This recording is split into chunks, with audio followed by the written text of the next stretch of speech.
வட இந்திய மாநிலங்களில் பிரபலமாக இருக்கிற இந்துஸ்தானி இசை, இன்னொன்று தென் மாநிலங்களில் பிரபலமாக இருக்கிற கர்நாடக இசை. இந்துஸ்தானி இசை அப்படிங்கிறது ஏற்கனவே இந்தியாவில் இருந்த இசையோட அரேபியர்கள் மற்றும் பெர்சியர்களோட இசை கலந்ததால் உருவானது. ஆனால் தென்னிந்தியாவில் இருந்த இசை எந்தவித கலப்பும் இல்லாமல் இருந்த தூய இந்திய இசை, அதுதான் பின்னாட்களில் கர்நாடக இசை அல்லது கர்நாடக சங்கீதம் அப்படின்னு அழைக்கப்பட்டது. பெரும்பாலும் இந்த கர்நாடக சங்கீதத்தை பிராமணர்கள் தான் கற்றுக்கிட்டு வர்றாங்க. கிட்டத்தட்ட 90% பேர் பிராமணர்கள் தான் இந்த இசையில கோல வச்சுறாங்க. ஆனா இந்த இசை தமிழர்களோடது அப்படின்னா உங்களால் நம்ப முடியுதா? அது மட்டும் இல்லாம கர்நாடக சங்கீதம் அப்படின்னு பேருக்கு சொன்னாலும் கர்நாடகாவுக்கும் இந்த இசைக்கும் எந்தவித சம்பந்தமே கிடையாது அப்படின்னு உங்களுக்கு தெரியுமா? அதை பத்தி தான் விரிவா இந்த பதிவுல பார்க்க போறோம்.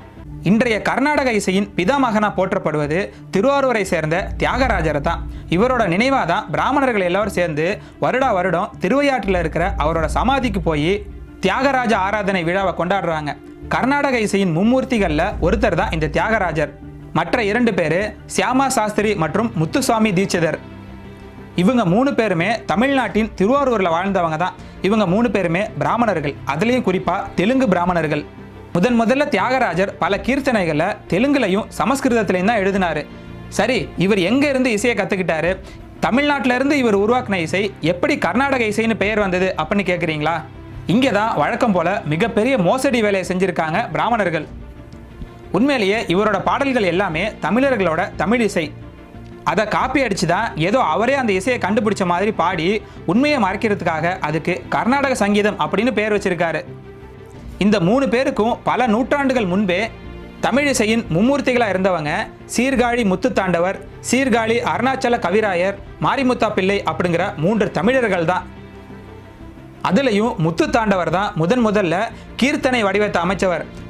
பல்லவி, அணுபல்லவி, சரணம் அப்படிங்கிற அமைப்பு முறையும் தோற்றுவிச்சவர் இவர் தான். சொல்லப்போனால் கீர்த்தனை அப்படிங்கிறதே தமிழர்களோட தான். தமிழ்நாட்டில் குடியேறின பிராமணர்கள் இங்கே கோயில்களில் பாடப்பட்ட தேவார இசையையும் நாதஸ்வர இசையும் கேட்டு அதை தங்களோட தாய்மொழியான சமஸ்கிருதம் மற்றும் தெலுங்குல காப்பி அடிச்சிருக்காங்க. அதே போல் தமிழ் இசையின் மூவர்கள் எல்லோருமே திருவாரூர் பக்கத்தில் இருந்த சீர்காழியில் தான் இருந்தாங்க. தமிழ் இசையின் மூவர் இருந்த சீர்காழிக்கும் கர்நாடக இசையின் மூவர் இருந்த திருவாரூருக்கும் வெறும் 60 கிலோமீட்டர் தான் தூரம். இதில் இருந்தே கர்நாடக இசை அப்படிங்கிறது தமிழரோடது அப்படிங்கிறது உறுதியாகுது. அது மட்டும் இல்லாமல் தியாகராஜர் எந்தெந்த தமிழ் கீர்த்தனைகளை தேவாரத்திலிருந்து காப்பி அடித்து அதை தெலுங்கு பாடல்களாக மாற்றினாரு அப்படின்னு தமிழ் இசை அறிஞரான சா ராமநாதன் ஒரு பெரிய பட்டியலே வெளியிட்டு அதை பாடியும் காமிச்சாரு. ஆனால் அவருக்கு முன்பே ஆபிரகாம் பண்டிதர் அப்படிங்கிறவர் கர்நாடக சங்கீதத்தை முழுமையாக கற்று அது தமிழ் இசையிலிருந்து தான் வந்தது அப்படின்னு ஆதாரத்தோடு நிரூபித்து கர்ணாமிர்த சாகரம் அப்படிங்கிற புத்தகத்தையும் எழுதினார். அது மட்டும் இல்லாமல் இந்திய அளவில் இருந்த கர்நாடக மற்றும் இந்துஸ்தானி இசை மேதைகளை அழைச்சி 6 வருடங்களில் 7 இசை மாநாட்டுகளை தன்னோட சொந்த செலவில் நடத்தினார் ஆபிரகாம் பண்டிதர். அந்த மாநாடுகளில் தான் தமிழ் இசையிலிருந்து எப்படி இந்துஸ்தானி இசையும் கர்நாடக சங்கீதமும் பிறந்துச்சு அப்படின்னு ஆதாரத்தோடு நிரூபித்து காட்டினார். அதே மாநாட்டில் இசை உலகில் நடந்த தில்லுமுள்ளுகளையும் இருட்டடிப்புகளையும் திட்டமிட்டே செய்த சதிகளையும் தோலுரிச்சு காட்டினார் ஆபிரகாம் பண்டிதர். இந்திய இசையின் சுருதிகளை பற்றி ஆராய்ச்சி செய்த ஆபிரகாம் பண்டிதர் சமஸ்கிருத நூல்களில் சொல்லியிருக்க மாதிரி சுருதிகள் 22 கிடையாது, மொத்தம் 24 சுருதிகள் அப்படின்னும் அது எல்லாமே தமிழரோடது அப்படின்னு பாடியும் காமிச்சு நிரூபித்தார். சுரங்களை நுட்பமாக பிரித்தா அவை சுருதிகள் அப்படின்னு அழைக்கப்பட்டது. ஆனால் தமிழில் இதை அலகுகள் மற்றும் மாத்திரைகள் அப்படின்னு அழைக்கப்பட்டன. தமிழ் இலக்கணத்தில் கூட ஒலிய மாத்திரைகள் அப்படின்னு தான் குறிப்பிடுவாங்க. இதே போல் பல ராகங்கள் தமிழில் இருந்து வடமொழிக்கு மாற்றம் செய்யப்பட்டது அப்படின்னு ஆதாரப்பூர்வமாக நிரூபிச்சிருக்காரு. உதாரணமாக செம்பாலைப்பண் அப்படிங்கிறத சங்கராபரணம் அப்படின்னும், பருமலைப்பண் அப்படிங்கிறத கரகர அப்படின்னும், அரும்பாலைப்பண் அப்படிங்கிறத கல்யாணி அப்படின்னும், கோடிப்பாலைப்பண் அப்படிங்கிறத கரிகாம்போதி அப்படின்னும், விலேரி பாலைப்பன் அப்படிங்கிறத நடன பைரவி அப்படின்னும், செவ்வழிப்பன் அப்படிங்கிறத தோடி அப்படின்னும், மேற் செம்பாலைப்பன் அப்படிங்கிறத சுத்த தோடி அப்படின்னு மாற்றியிருக்காங்கன்னு நிரூபித்தார். அதே போல் பூபாலம், பைரவி, நீலாம்பரி, காம்போதி போன்ற பல ராகங்கள் தமிழ் இசையிலிருந்து காப்பி அடிக்கப்பட்டவை அப்படின்னும், வடமொழி நூல்களில் குறிப்பிடப்பட்டுள்ள பாடல்களுக்கும் அவை பாடப்படும் முறைகளுக்கும் உள்ள வேறுபாட்டை விளக்கி ஆபிரகாம் பண்டிதர் கேட்ட பல கேள்விகளுக்கு பிராமண இசைக்கலைஞர்கள்கிட்டயே பதில் இல்லை. தமிழ் இசை அப்படிங்கிறது தமிழ் நாட்டுப்புற இசைகள்ல இருந்து தான் உருவானது. சொல்லப்போனால் நாட்டுப்புற இசையின் செம்மைப்படுத்திய வடிவம் தான் இந்த தமிழ் இசை. அதை காப்பி அடித்து தான் கர்நாடக சங்கீதம் அப்படின்னு சொல்லிட்டு இருக்காங்க.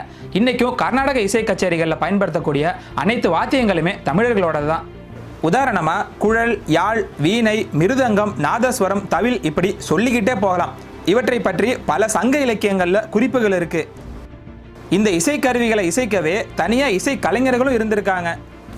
உதாரணமாக பண் இசைத்தவங்களை பாணர்கள், பாடினிகள் அப்படின்னும், இசை பாடல்களை பாடியவங்களை இசைப்பாணர்கள் அப்படின்னும், யாழ் இசைத்தவங்களை யாழ்ப்பாணர்கள் அப்படின்னும், நடனமாடியவங்களை விரலியர், கூத்தியர் அப்படின்னும் அழைச்சிருக்காங்க. இதற்கான பல சான்றுகள் சங்க இலக்கியங்கள் முழுவதும் இருக்கு. உதாரணமா துடியன், பாணன், பறையன், கடம்பன் இந்நான்கல்லது குடியும் இல்லை அப்படின்னு ஒரு புறநானூற்று பாடல்ல பாணர்கள் பற்றி குறிப்பிட்டிருப்பாங்க. அதே போல சங்க காலத்தில் வாழ்ந்த ஔவையார் ஒரு விரலி அப்படின்னு ஏற்கனவே ஔவையாரை பற்றிய ஒரு பதிவில் பார்த்துருப்போம். ஆனால் பிராமணர்கள் தமிழ் இசைக்கும் கர்நாடக இசைக்கும் எந்தவித சம்பந்தமே கிடையாது அப்படின்னும், கர்நாடக இசை அப்படிங்கிறது சாம வேதத்திலிருந்து உருவானது அப்படின்னு சொல்கிறாங்க. அது மட்டும் இல்லாமல் கிட்டத்தட்ட 5ஆம் நூற்றாண்டில் பரத முனிவர் எழுதிய நாட்டிய சாஸ்திரத்திலேயே கர்நாடக இசை பற்றிய குறிப்புகள் இருக்குது அப்படின்னும், சாரங்க தேவர் அப்படிங்கிறவர் 12ஆம் நூற்றாண்டில் எழுதிய சங்கீத ரத்னாகரம் அப்படிங்கிற இசை இலக்கண நூல்லையே கர்நாடக சங்கீதத்தை பற்றிய விரிவான குறிப்புகள் இருக்குது அப்படின்னு சொல்கிறாங்க. ஆனால் நாட்டிய சாஸ்திரத்தை எழுதிய பரதரே தன்னோட நூலில் தென்னிந்திய மக்கள் பலவிதமான நடனங்களிலும், வாய்ப்பாட்டிலும், வாத்திய சங்கீதத்திலும் தனித்துவமான கலையார்வம் காட்டுகிறார்கள் அப்படின்னு எழுதியிருக்காரு. அவர் எழுதிய நாட்டிய சாஸ்திரமே தமிழர்களின் நடன கலையை காப்பி அடித்து எழுதப்பட்டதுதான். இதை பற்றி விரிவாக அடுத்த பதிவில் பார்க்கலாம். அதே போல பிராமணர்கள் இன்னொரு ஆதாரமாக சொல்கிற சாரங்க தேவர் அப்படிங்கிறவர் காஷ்மீரில் பிறந்த பிராமணர். பின்னாட்கள் அவர் தென்னிந்தியாவில் குடியேறாரு. பின் இங்குள்ள இசையை, குறிப்பாக தமிழ் இசையை கற்றுக்கிட்டு தான் தன்னோட சங்கீத ரத்னாகரம் அப்படிங்கிற நூலை எழுதுறாரு. அந்த நூலில் அவர் இத்தலம், காந்தார பஞ்சமம், கௌசிகம், நட்டராகம், தக்கராகம், தக்கேசி, நட்டப்பாடை, செவ்வழி, செந்துருத்தி, தேவாரவர்த்தினி, காந்தாரம், குறிஞ்சி முதலான தமிழ் பண்களை பற்றி குறிப்பிட்டிருக்காரு. ஆனால் இந்த பண்களை பற்றி இவர் எழுதுவதற்கு 11 நூற்றாண்டுகள் முன்பே சிலப்பதிகாரத்தில் வர்ற அரங்கேற்று காதை, வேளிர் காதை, ஆய்ச்சியர் குரவை, நடுநர் காதை போன்ற 4 காதைகளில் குறிப்புகள் இருக்கு. சொல்லப்போனால் சிலப்பதிகாரத்தை அடி ஒற்றி எழுதப்பட்டது தான் இந்த சங்கீத ரத்னாகரம். ஆனால் இதை வசதியாக மறைச்சிட்டாங்க பிராமணர்கள். சிலப்பதிகாரத்துக்கு உரை எழுதிய அடியார்க்கு நல்லார் 12ஆம் நூற்றாண்டில் வாழ்ந்தவர். கிட்டத்தட்ட சாரங்கத்தேவர் சங்கீத ரத்னாகரம் நூல் எழுதிய காலத்தில் தான் இவரும் வாழ்ந்திருக்காரு. இந்த அடியார்க்கு நல்லார் தான் எழுதிய சிலப்பதிகார உரையில் அகத்தியம், இசை நுணுக்கம், குணநூல், கூத்த நூல், பெருங்குருகு, பெருநாரை போன்ற பல சங்ககால நூல்களில் உள்ள இசை சொற்களை பயன்படுத்தி இருக்காரு. ஏன் கர்நாடக இசையின் 7 ஸ்வரங்களாக சொல்லப்படுற சரிகம பதனி கூட தமிழர்களோட தான். இதோட உண்மையான தமிழ் பெயர்கள் குரல், துத்தம், கைக்கிளை, இலி, விலரி, தாரம் அப்படிங்கிறதான். ஆனால் இது வடமொழியிலிருந்து வந்தது அப்படின்னு காட்டணும்னு சாவுக்கு பதிலாக வடமொழி சா உச்சரிப்பை புகுத்தி அதற்காக பல கட்டுக்கதைகளையும் எழுதினார் சாரங்கத்தேவர். தமிழ் மொழியில் இயல், இசை, நாடகம் அப்படின்னு 3 பிரிவுகள் இருக்குது. ஆனால் இயல் தமிழ், அதாவது இலக்கிய தமிழுக்கு இருக்க அளவு அகராதிகளும் சொற்களஞ்சியங்களும் இசைத்தமிழுக்கு இல்லை அப்படிங்கிறதுக்காக மம்முது அப்படிங்கிறவர் பேராசிரியர் தோ பரமசிவம், கு ஞானசம்பந்தம் உதவியோட தமிழ் இசையோடு தொடர்புடைய 5000 சொற்களுக்கு தகுந்த ஆதாரங்களோடு பொருள் விளக்கம் எழுதி தமிழ் இசை பேரகராதி அப்படிங்கிற நூலை வெளியிட்டிருக்காரு. இவர் அளித்த பேட்டியில் இன்னைக்கு கர்நாடக சங்கீதம் அப்படிங்கிறது முழுக்க முழுக்க தமிழர்களோடது அப்படின்னு அடித்து சொல்கிறாரு. சரி, தமிழ் இசைக்கு கர்நாடக இசை அப்படின்னு யார் பேர் வச்சான்னு கேட்குறீங்களா? உண்மையிலேயே யார் இந்த பேர் வச்சா அப்படின்னு சரியாக தெரியல. ஆனால் 13ஆம் நூற்றாண்டில் இந்தியாவை ஆட்சி செய்த முகலாயர்கள் தென்னிந்தியாவை கர்நாடகம் அப்படின்னு தான் அழைச்சிருக்காங்க. ஏன் அப்படின்னா வடக்குலேருந்து வரும்போது முதல்ல வர்றது கர்நாடகம் தான். இதனால தெற்கு பகுதியில் வழங்கப்பட்ட இசையை கர்நாடக இசை அப்படின்னு அழைச்சிருக்காங்க. பின்னாட்களில் தமிழ் இசையை திருடின தெலுங்கு பிராமணர்கள் தமிழ் இசை அப்படிங்கிற உண்மையை மறைச்சு அதை கர்நாடக சங்கீதம் அப்படின்னு பயன்படுத்த ஆரம்பிச்சாங்க. விஜயநகர பேரரசின் போது தான் இந்த கர்நாடக இசை அப்படிங்கிறது தென்னிந்தியா முழுவதுக்குமே பரவணுச்சு. அதே போல் அந்த காலகட்டத்தில் தான் கர்நாடக இசை அப்படின்னாலே அது சமஸ்கிருதத்திலையோ இல்லை தெலுங்குலையோ தான் இருக்கணும் அப்படிங்கிற விதியையும் கொண்டு வந்தாங்க தெலுங்கு பிராமணர்கள்.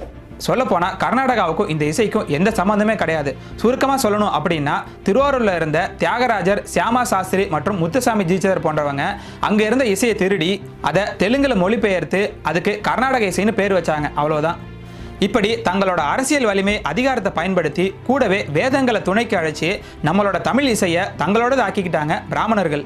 இன்னைக்கு வரைக்குமே இந்த இசையை அதிகமாக கத்துக்கிறது பிராமணர்கள் தான். பிராமணர்கள் அல்லாதவர்களுக்கு இந்த இசை மறுக்கப்படுது. இப்படி இந்த இசையில பிராமணர்களோட ஆதிக்கம் அதிகமாக இருக்கு அப்படின்னு TMS கிருஷ்ணா அப்படிங்கிற பிராமணர் இதை எதிர்த்து பல போராட்டங்களை நடத்திட்டு வர்றாரு. தன்னோட பேட்டிகளில் கூட பிராமணர்கள் எப்படி மற்ற சாதியை சேர்ந்தவங்களை இந்த இசையை கத்துக்க விடாம தடுக்கிறாங்க அப்படின்னு விரிவாக சொல்றாரு. சில வருடங்களுக்கு முன்பு வரைக்குமே இசை அப்படின்னா அது பிராமணர்களுக்கு மட்டுமே உரித்தானது அப்படிங்கிற மாதிரி தான் இருந்துச்சு. உதாரணமாக எல்லா இசையமைப்பாளர்களும் பாடகர்களும் பிராமணர்களாக தான் இருந்தாங்க. ஆனால் இது எல்லாத்தையுமே உடைச்சி எங்களுக்கும் இசை வரும் அப்படின்னு நிரூபித்தார் இசைஞானி இளையராஜா. பிராமணர்கள் ஒதுக்கிய தமிழ் நாட்டுப்புற இசையை வச்சு பல படங்களுக்கு இசையமைச்சார். இன்னைய வரைக்குமே தமிழின் மிகச்சிறந்த இசையமைப்பாளராக இருக்கார் இளையராஜா. இப்படி இளையராஜா மட்டும் இல்லாமல் தமிழ்நாட்டின் மற்றொரு இசையமைப்பாளரான AR ரஹ்மான் 2 ஆஸ்கார் விருதுகளை வாங்கி ஒட்டுமொத்த தமிழர்களுக்கும் பெருமையை தேடி தந்தார். இப்படி தமிழருக்கும் இசைக்கும் பல தொடர்புகள் இருக்குது. ஆனால் நாம் நம்மளோட சங்கீதத்தை பிராமணர்களுக்கு முழுமையாக விட்டு கொடுத்துட்டோம். இப்படி நம்மளோட இசையை திருடி அதை நம்மளே கற்றுக்க விடாமல் தடுக்கிறாங்க பிராமணர்கள். இவங்களோட திருட்டு அப்படிங்கிறது இதோட நிற்கலை. தமிழர்களோட சதிராட்டம் அப்படிங்கிறத பரதநாட்டியம் அப்படின்னு பெயர் மாற்றி அதையும் தங்கள் வசப்படுத்திக்கிட்டாங்க. அதை பற்றி அடுத்த பதிவில் விரிவாக பார்க்கலாம். நன்றி.